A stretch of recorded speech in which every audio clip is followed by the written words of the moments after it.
Llibres per als infants més petits. Quina mona de Pasqua!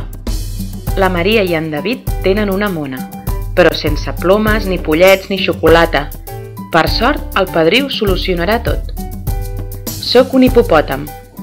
Són grossos, grassos i grisos. Qui són? Els hipopòtams.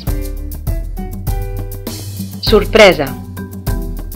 La lluna rebrà una sorpresa molt especial. Què passarà? Llibres per afavorir la lectura autònoma dels infants.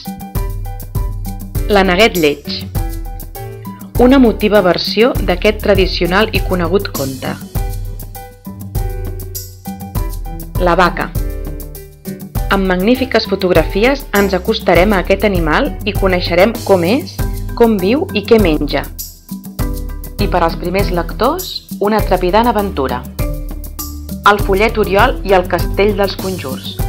El nostre heroi se les haurà de veure amb la bruixa del castell per poder alliberar la Laia i retornar la tranquil·litat a la vall. Dins la sèrie de la vaca florentina us presentem La Florentina cerca un tresor. La Florentina troba una cosa sospitosa. Què deu ser? Després d'examinar-ho, no en té cap dubte. És el mapa d'un tresor enterrat a la seva granja. Per als lectors a partir de 6 anys. Antònia Purpurina, obra finalista del Premi Barcanova 2010. L'Antònia Purpurina és una nena molt especial, amb una família molt especial. Té 7 anys i no ha anat mai a l'escola. Finalment arriba el dia que tant ha esperat. Per a lectors de 8 anys. Plou i fa sol. Quan plou i fa sol, diuen que les bruixes es pentinen.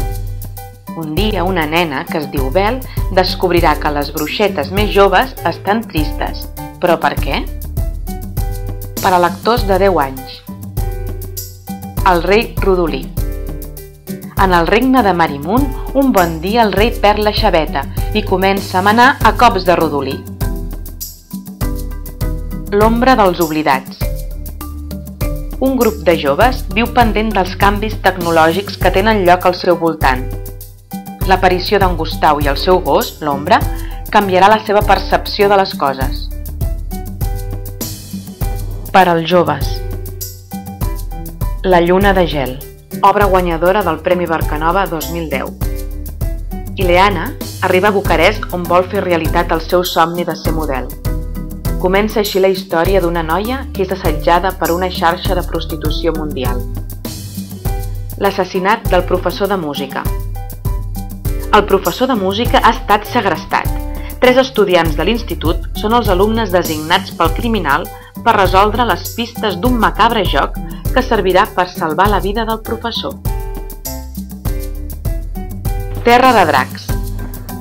En aquest tercer volum de Terra de dracs, en Xirivelles i l'Helena competiran pel mateix, aconseguir el llibre sagrat dels dimonis. Ha arribat el moment definitiu. Lectura per adults. El somriure dels somnis. En Joan, a la ratlla dels 60 anys i amb la consciència d'haver dut una vida mediocre, inicia el retorn al passat, a la recerca del primer amor i també cap a la vida no viscuda. La casa dels cants. Una trepidant novel·la de passions, d'amor, d'intriga i fenòmens parapsicològics al Palau de la Música Catalana.